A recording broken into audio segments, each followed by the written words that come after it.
Good evening mga ka-farm lahat. Ayan, so viewing po tayo ng property, 1.7 hectare and diretso tripping na rin po. Ayan, so ito po yung buyer natin from Manila, ano. So bali 3 days in tonnage na po sila dito sa Quezon. So sinulit na rin po nila. So kung alin yung available, pinakita na rin po namin at least para meron po silang option, ano po. So ayan, bali along Barangay Road to mga ka-farm lot and cemented Barangay Road naman na po ito. So yung property dito po magmumula yun sa may bakod na yan and abot dun po sa may puno ng nyog na yan. So estimate ko po it's almost 90 to 100 meters frontage sa kalsada niya, ano. So yung property medyo slope po ba and banayad naman po yan. Ayan. So overlooking po itong mga ka-farm lot sa mga ka-farm lot natin dyan na naghahanap ng overlooking. Ayan. So napakalawak po ng tanaw mo sa dagat, ano. So need lang nating i-clearing to para kitang kita mo talaga yung dagat niya. Ayan. So puntahan natin. So bali ito po yung frontage ng mga ka-farm lot and yung property ito na po. So 1.7 hectare. Ayan. So napakaganda nito mga ka-farm lot, overlooking. And yung property siya, yung property naman po although hilly siya, pero ang kagandahan doon mga ka-farm lot, so banayad naman po yung pagkahili niya, ano. Ayan, may kita nyo naman po. So ito yung Barangay Road. Ayan, so banayad naman po yung pagkahili niya. Ayan. So, pwede pa naman po ito kahit all this na kasi may daan naman siya doon pababa sa property. Ayan.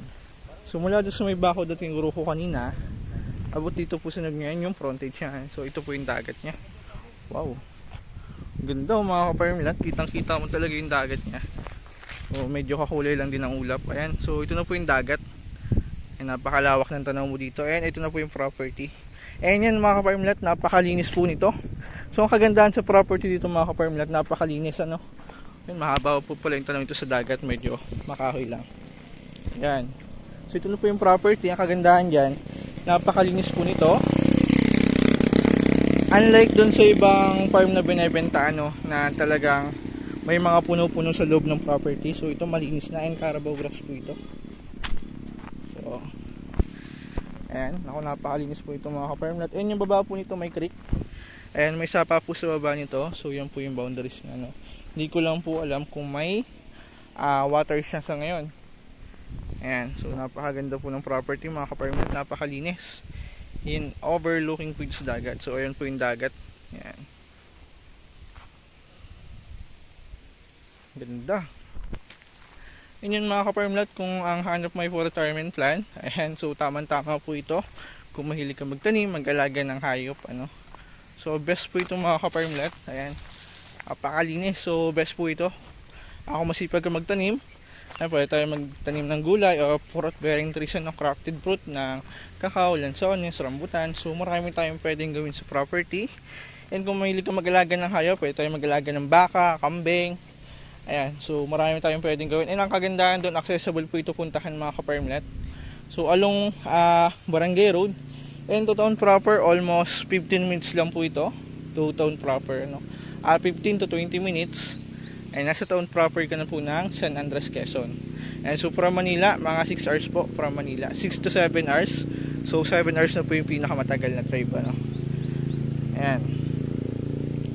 So maganda, napakaganda. So recommended ko po ito mga ka-farm lot at napakalinis po ng property sa nyog niya. So tingin ko, so kung 1.7 to hectare to mga ka-farm lot, so estimate na lang natin sa 200 ka puno ng nyog more or less, so mga 2 to 300 ka puno po ng nyog more or less. Ayan, may kita nyo naman po na puno siya ng nyog. So although hili siya, ang kagandahan gan, banhayad naman po yung pagkahili niya, no?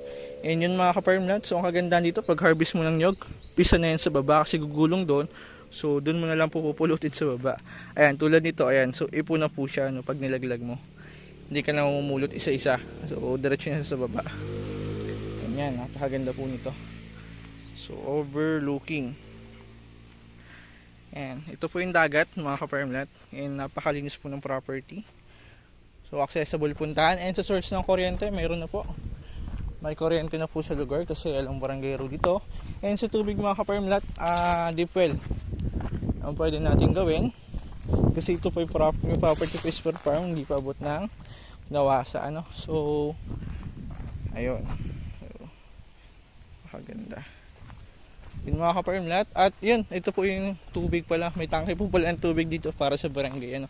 So kagandahan dito, may tangke po pala sa tapat ng property na nagsusupport para po sa community ng barangay. Ano. So pwede po tayo makikonik dito. Ayan. So ito po yung tangke ng tubig para sa barangay. Ayan.